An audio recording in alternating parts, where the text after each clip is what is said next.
За та бүхний өнөөдөр болон айлтгая.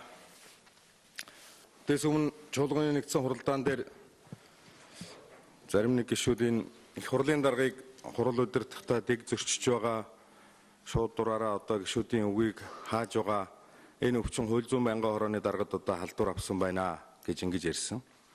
Тэгээ энэ өвчин бас одоо төрийн байгуулалтын байнгын хорооны даргад халдвар авчээ. Ерөөсөө манай их хурлын үйл ажиллагаа ерөөсөө л нэг юм шахсан дарамтлсан зүтгүүлсэн ийм байдлаар явагдаж байна. Их хурл гэдэг бол мэтгэлцдэг, ярьдаг, асуудаг ийм одоо парламент гэдэг чинь одоо мэтгэлцэх гэсэн утга агуулгатай. Тэгээ энэ байгууллага маань бол одоо сүүлийн үед үйл ажиллагаа нь ингэж одоо их хүч төрж байгаад бол маш их харамсалтай байгаа юм аа. Энийг одоо энэ хурл удирдах байгаа нөхдүүд маань одоо анхаарч үзээсэй гэж би юуны өмнө хэлье гэж бодож байгаа. Ер нь нэг иймэрхүү байдлаас болоод энд бол тодорхой гишүүд бол гарын үсэг зурсан. 19 хүн одоо ингээд 20 хүн гарын үсэг зурсан байгаа. Би зүгээр жишээ хэлье. Жишээлх юм бол сонгуулийн үр дүнгээр аймаг орон нутгийн удирдлагуудыг одоо тавьж ажилуулахгүй засгийн газар шууд луурцсантай холбогдуулаад тэгэл бас энэ дээр бол гишүүд гомдол гаргасан, иргэдээс гомдол ирсэн. Ингээд энд ерөнхий сайдтай хариуцлага тооцох ёстой гэж зурхаас өөр аргагүй байдалд ороод ингээд зурсан. Хариуцсан сайттай зураг ихээр үндсэн хуулийн зэцээр дан одоо нэг сайттай хариуцлага тооцож болохгүй. Яривал ерөнхий сайттайгаа л яри гэсэн. Тэгээ ийм байдлаас болж бол ерөнхий сайдыг одоо хариуцлага тооцъё гэж ер нь хариуцлага тооцоход буруу гэж ер нь хэн хэлээд байгаа. Тийм учраас бол энэ гарын үсэг зурсан улсуудыг бол одоо элдв хоёроор хэлж ингэж одоо хандахыг бол би буруу гэж ойлгож байгаа юм. Ер нь бол одоо энэ ажлаа сайжруулах талаар яриад сонсоод энэ чинь нийгэмд болж байгаа, орон нутагт болж байгаа, иргэдийн дунд болж байгаа юмыг энэ их хурлын гишүүд чинь ярьж байгаа шүү дээ. Тэгээд эндээс нэг алдаа оноогоо хараад засах, залруулах энэ тал руу явъя гэж бодохгүй. Ерөөсөө л гарын үсэг зурсан улсууд бол энэ төрлийн эсрэг, засгийн эсрэг ийм улсуудаа л гэсэн ийм байдалтай.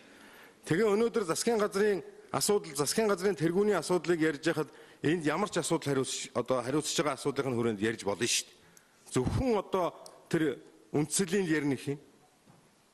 Гэхдээ урд нь эн чинь ардчилсан намынхан 3-4 хүн зүйлээр үндсэлж засгийн газрыг огцруулна гэж бичиг өгчөөл 300-400 асуудлаар ярьдаг шүү дээ.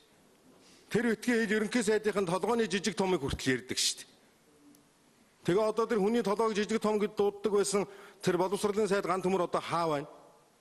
Энд өөрөө орж ирээд энэ ерөнхий сайдын ажлын алдааг сонсоо сууж явах хэрэгтэй шүү дээ.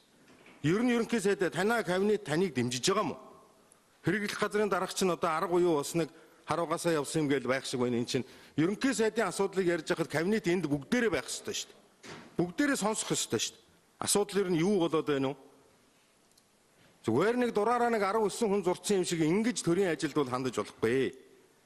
3 жил 6 сар явчаал гинтхэн гарлаа гэж явж ирсэн шүү дээ.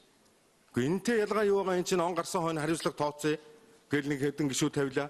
Тэр тавьсан асуудал дээр нь Монгол Ардын намын бүлэг завсарлага авлаа, сая ээлж нэгд өдрийнхөө хурлаар энэ асуудлыг ярих нь зүйтэй гэдэг ингээд хариуцлага тооцох нь зүйтэй гэдэг ийм шийдвэр гаргалаа.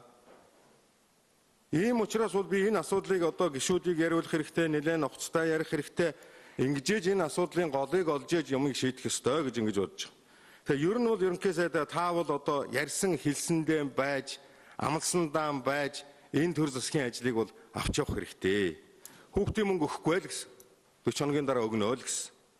6 сайдыг одоо оруулахгүй 10 сарын 5-нд оруулнаа л гэсэн. 2 хоноод боллоо одоо 9 сарын 6-нд оруулнаа л гэсэн. Төсвийн тодтгол хийнэ 40 хоногийн дараах гарах гэж байгаа гүйцэтгэлийг хүлээж байгаа гүйцэтгэлийг тооцоол хийн гэж байгаа л хийсэн. Хийгээл өгсөн. 200 гаруй тэрбум төгрөгөөр төсвийн орлого нь одоо тасраад явсан байх шít. 3 оронд мах гарганаа л гэсэн. Сүүлдээ тэгээд байхгүй болсон.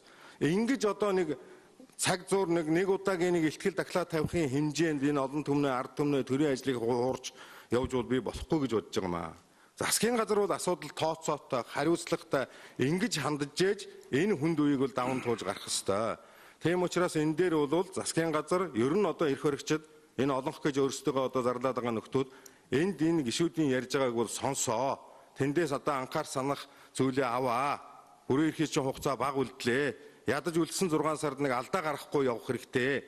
Тэрний тулд бол өнөөдөр энэ асуудлаар шуулган дээр ч гэсэн гишүүдийг бол ярих болцоог нь хангаж өгөх хэрэгтэй гэж бодож байна. За